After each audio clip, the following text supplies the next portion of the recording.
నమస్కారం. ఎక్స్‌ప్రెస్ 7 న్యూస్‌కు స్వాగతం. కూటమి భయంతోనే పులివర్తి నానిపై దాడి. సుధారెడ్డి పక్కా ప్రణాళికతోనే చంద్రగిరి టీడీపీ ఎమ్మెల్యే అభ్యర్థి పులివర్తి నానిపై దాడి చేశారని పులివర్తి నాని సతీమణి తెలిపారు. పులివర్తి సుధారెడ్డి ఆరోపణలో ఇదంతా పక్కా ప్రణాళికతో చేశారని పేర్కొన్నారు.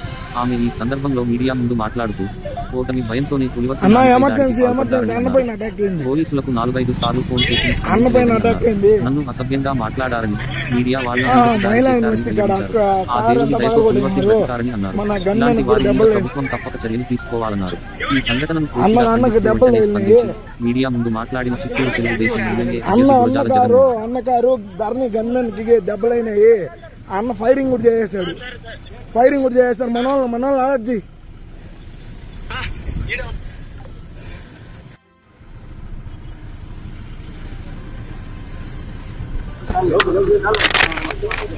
పది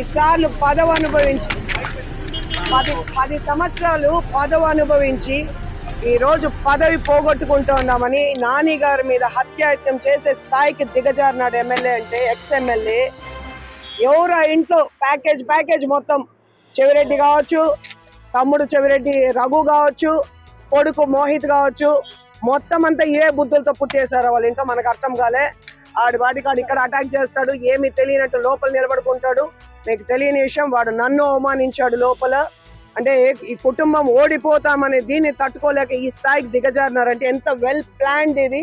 అండ్ పోలీస్ సోదరులు కూడా 20 నిమిషాలు మేము ఫోన్ చేసామన్నా, మీకు 20 నిమిషాలు ఫోన్ చేసాం. గన్ మ్యాన్ ని కొట్టినారు, మన సిఐని గన్ మ్యాన్ ని కొట్టారు, ఒక సిఐ గారిని కొట్టారు. 20 నిమిషాలు మేము ఫోన్ చేసినాం. అన్నోళ్ళు బందోబస్తులకి వేరే చోటకు పోయినారా ఏమో మనకైతే తెలీదు.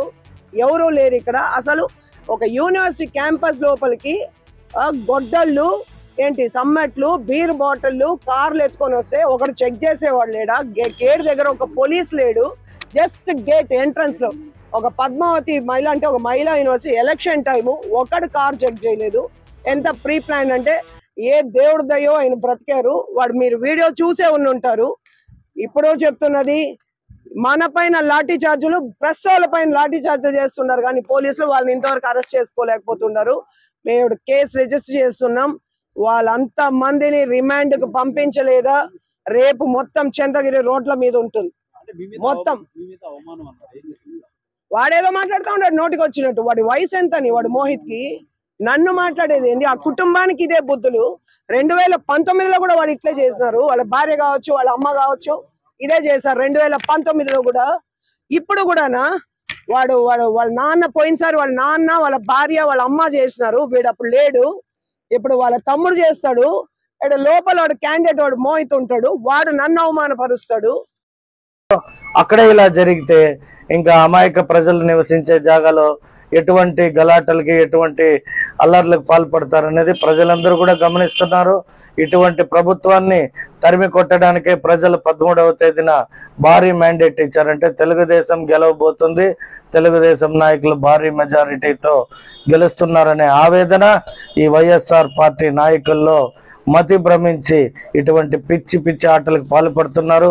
రేపు మేము అధికారంలోకి వస్తే ఏ ఒక్కడిని వదిలే క్వశ్చన్ ఉండదు. ఎందుకంటే మా కార్యకర్తలు కూడా మనుషులు కానీ గాయపడ్డారు.